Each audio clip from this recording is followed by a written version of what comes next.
Oi, minha querida, venha mais pertinho, eu vou te contar a minha história.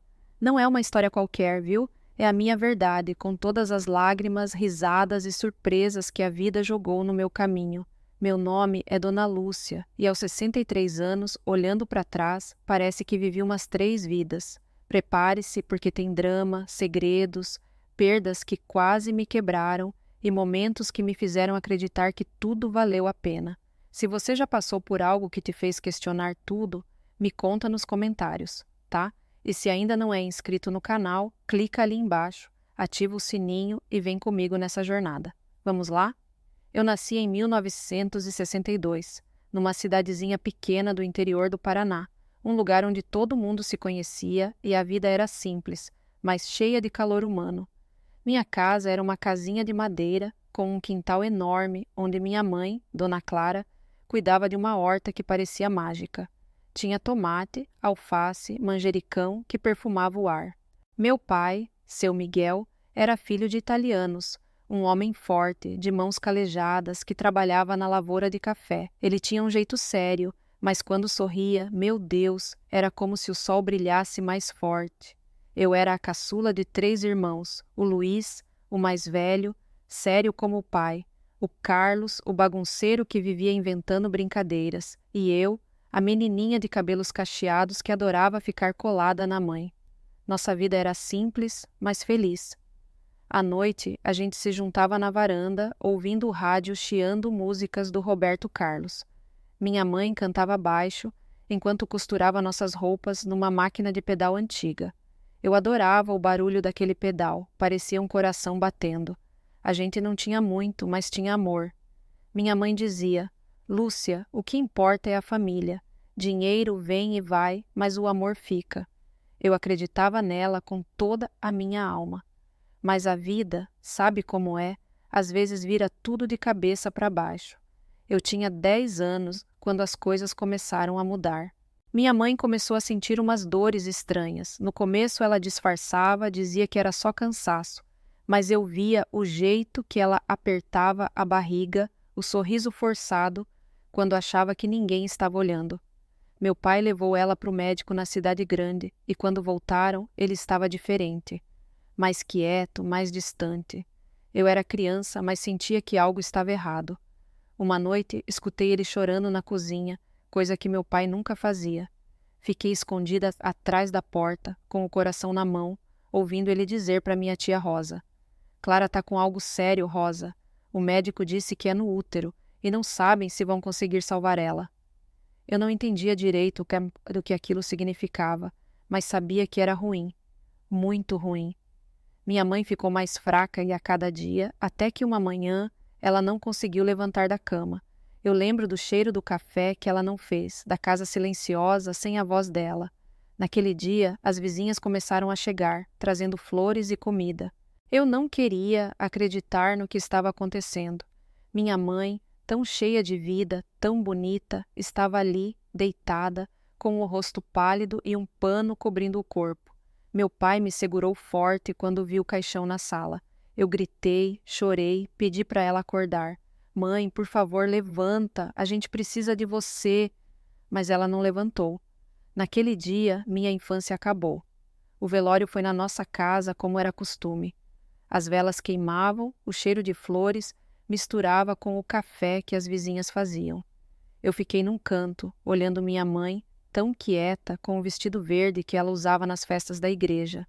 Parecia que ela estava dormindo, mas eu sabia que não. No cemitério, quando jogaram terra sobre o caixão, senti um vazio que nunca tinha sentido antes. Como uma menina de 10 anos ia viver sem a mãe. Depois disso, a casa mudou. Meu pai tentou segurar as pontas, mas ele não sabia fazer as coisas como a mãe fazia. A comida não tinha o mesmo gosto, o quintal ficou vazio sem as mãos dela na horta. Meus irmãos também mudaram. O Luiz, com 15 anos, virou o homem da casa, ajudando na roça. O Carlos, que sempre foi alegre, ficou mais quieto, se metendo em encrencas na escola. E eu tentava imitar minha mãe. Acordava cedo, tentava fazer café, lavar roupa, cuidar da casa. Mas eu era só uma criança. Meu pai me olhava com um misto de orgulho e tristeza, passava a mão na minha cabeça e dizia: Você é forte, Lúcia, igual sua mãe. Mas a vida não parava de testar a gente. Um ano depois, meu pai começou a namorar uma mulher chamada Irene, uma viúva da cidade vizinha. No começo, achei que ela podia trazer um pouco de alegria de volta para casa. Ela era gentil, trazia bolos, tentava conversar comigo. Mas algo nela me incomodava.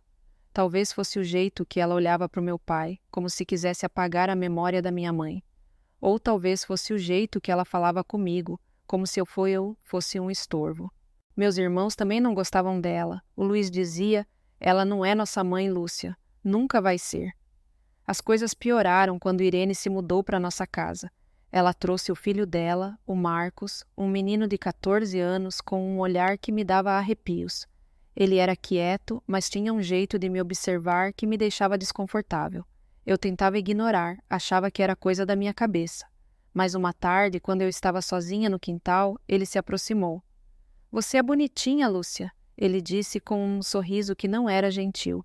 Tentei rir, mudar de assunto, mas ele chegou mais perto, tocou meu braço de um jeito que me fez congelar.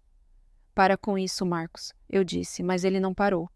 Ele me puxou para o canto do quintal, onde ninguém podia ver, e tentou me beijar à força. Eu lutei, empurrei ele, mas ele era mais forte. Meu coração batia tão rápido que achei que ia explodir. Foi quando o Luiz apareceu. Ele viu tudo, correu e puxou o Marcos pelo colarinho. Seu covarde! E ele gritou, dando um soco tão forte que o Marcos caiu no chão. Meu pai chegou logo depois e, quando soube o que aconteceu, ficou furioso. Ele expulsou Irene e o Marcos de casa na mesma hora. Irene chorava, gritava que não era culpa dela, mas meu pai não quis ouvir. Você trouxe essa desgraça para minha casa, ele disse com uma raiva que eu nunca tinha visto. Depois daquele dia, meu pai decidiu que eu precisava sair dali. Não é seguro, Lúcia, ele disse com lágrimas nos olhos. Você vai morar com sua tia Ana em São Paulo. Lá você vai estudar, ter uma vida melhor. Eu não queria ir. Deixar meus irmãos, meu pai, a casa onde cresci, era demais. Mas meu pai insistiu. É pro seu bem, minha filha. Eu prometo que vou te visitar sempre. Então, aos 11 anos, peguei um ônibus com ele até a rodoviária. Chorei a viagem inteira, agarrada à mão dele enquanto ele tentava me contar histórias engraçadas para me distrair. Chegar em São Paulo foi como entrar em outro mundo. A casa da tia Ana era grande, com azulejos brilhantes e uma televisão enorme que eu nunca tinha visto igual. Tia Ana era uma mulher séria, viúva, que trabalhava como costureira. Ela me recebeu com um abraço meio duro, mas disse: aqui você vai estar segura, Lúcia, e vai estudar.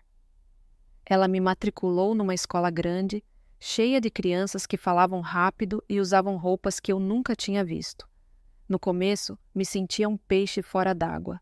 As meninas da escola riam do meu sotaque caipira, perguntavam por que eu morava com a tia. Eu inventava histórias, dizia que meu pai estava viajando a trabalho. Não queria contar a verdade. Como ia explicar o que tinha acontecido com o Marcos, ou a dor de perder minha mãe? Os anos foram passando e eu me adaptei. Fiz amigas, comecei a gostar da escola. Mas a saudade do interior nunca passava. Eu escrevia cartas para o meu pai e para os meus irmãos, contando sobre a cidade, as luzes, os carros. Eles respondiam, mas as cartas do meu pai foram ficando mais raras. Um dia, recebi uma carta do Luiz. Pai tá doente, Lúcia. Ele não quer te preocupar, mas acho que você precisa saber. Meu coração gelou. Doente? Como assim? Eu tinha 15 anos e a ideia de perder meu pai era insuportável. Implorei para a tia Ana me deixar voltar. Ela hesitou, mas acabou cedendo. Só por um tempo, ela disse. Quando cheguei em casa, quase não reconheci meu pai. Ele estava magro, com o rosto marcado, tossindo muito. O médico disse que era algo nos pulmões, talvez por tantos anos trabalhando na lavoura, com poeira e sol forte. Eu fiquei ao lado dele, ajudando como podia, fazendo chá, limpando a casa. Meus irmãos estavam diferentes também. O Luiz agora trabalhava na cidade, o Carlos tinha se mudado para outra fazenda. A casa parecia vazia, mesmo com todos nós ali. Foi nessa época que descobri um segredo que mudou tudo. Uma noite, enquanto arrumava o quarto do meu pai, achei uma caixa debaixo da cama. Dentro tinha fotos antigas, cartas e um caderno velho. Curiosa, comecei a ler. Era o diário da minha mãe. Ela escrevia sobre a vida, sobre o amor que sentia pelo meu pai, mas também sobre uma tristeza profunda. Numa das páginas, ela contava que, antes de mim, ela tinha perdido um bebê, um menino. Eu me culpo todos os dias, ela escreveu. Se eu tivesse sido mais forte, talvez ele tivesse vivido. Fiquei sem ar. Minha mãe carregava essa dor sozinha e nunca contou para ninguém. Mas o que me chocou mesmo foi outra página. Miguel não sabe, mas tenho medo que ele descubra que o Luiz não é filho dele. Eu congelei. Luiz, meu irmão mais velho, não era filho do meu pai? Como assim? Minha cabeça girava. Li mais, tentando entender. Minha mãe escreveu que, antes de conhecer meu pai, ela tinha sido noiva de outro homem, um fazendeiro que a abandonou grávida. Quando ela conheceu meu pai, ele aceitou mesmo sabendo da gravidez, mas ela nunca teve coragem de contar que o Luiz era de outro. Ela vivia com medo que ele descobrisse e a odiasse. Eu não sabia o que fazer com aquela informação. Devia contar para o meu pai, para o Luiz, ou guardar aquele segredo para sempre? Fiquei dias pensando sem dormir direito. Enquanto isso, meu pai piorava. Uma noite, ele me chamou para o quarto. Lúcia, eu sei que não vou durar muito, ele disse com a voz fraca. Mas quero que você saiba que eu te amo.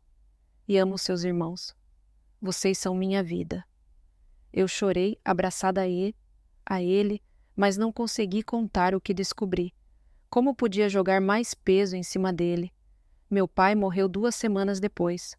O enterro foi quieto, com poucos vizinhos. Eu senti ele escorregar pelas minhas mãos, e dessa vez não tinha como gritar para ele voltar. Depois do enterro, decidi não contar o segredo da minha mãe. O Luiz era meu irmão, não importava o que o diário dizia. Ele tinha sido o homem da casa, me protegido do Marcos, cuidado de mim. Isso era o que importava. Voltei para São Paulo, mas já não era a mesma. A tia Ana percebeu que eu estava diferente, mais fechada. Você precisa seguir em frente, Lúcia, ela dizia. Aos 16 anos, arrumei um emprego numa lanchonete. Era cansativo, mas eu gostava do movimento, do cheiro de café fresco, do barulho das conversas. Foi lá que conheci o Roberto, um entregador que trabalhava na região. Ele era alto, com um sorriso que iluminava tudo. No começo, eu tinha medo de me aproximar. Depois do que aconteceu com o Marcos, eu não confiava em homens, mas o Roberto era diferente. Ele me tratava com respeito, fazia piadas bobas, me trazia flores que colhia no caminho. Um dia, ele me convidou para sair. Só um suco, Lúcia. Prometo que não mordo. Ele brincou. Eu ri e aceitei. A gente começou a se encontrar mais, sempre escondido da tia Ana, que era contra namoricos. Com o Roberto, eu me sentia viva de novo. Ele me contava dos sonhos dele de abrir um mercadinho próprio. Eu contava sobre minha mãe, meu pai, a vida no interior. Pela primeira vez em anos, senti que podia ser feliz. Mas a vida, como sempre, tinha outros planos. Quando eu tinha 18 anos, recebi uma carta do Carlos. Ele dizia que o Luiz tinha descoberto o diário da minha mãe. Alguém da família, não sei quem, encontrou a caixa e mostrou para ele. Luiz ficou destruído. Ele escreveu para mim.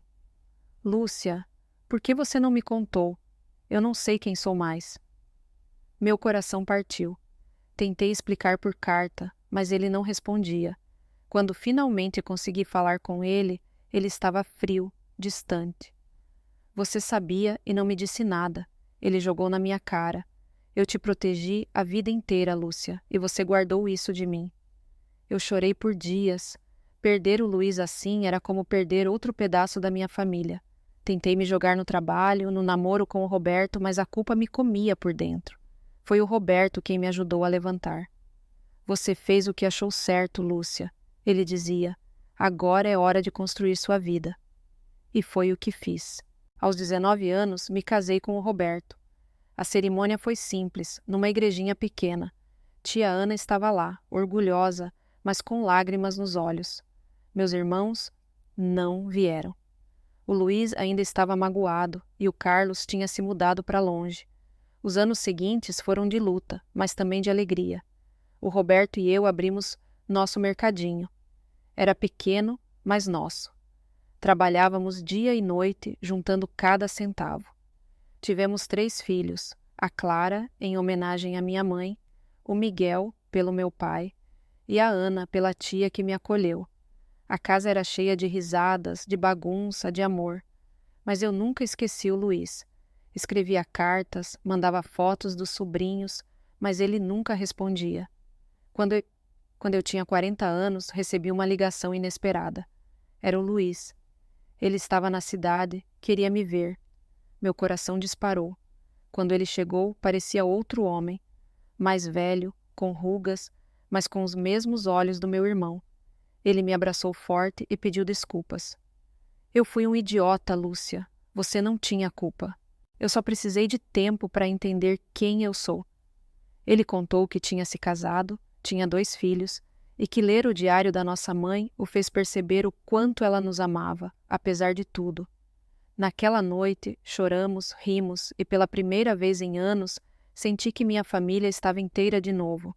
Hoje, aos 63 anos, olho para trás e vejo como a vida me testou. Perdi minha mãe, meu pai, quase perdi meu irmão. Mas também ganhei amor, filhos, netos que enchem minha casa de alegria. O mercadinho cresceu, virou um mercado grande na cidade. O Roberto ainda me faz rir com suas piadas bobas.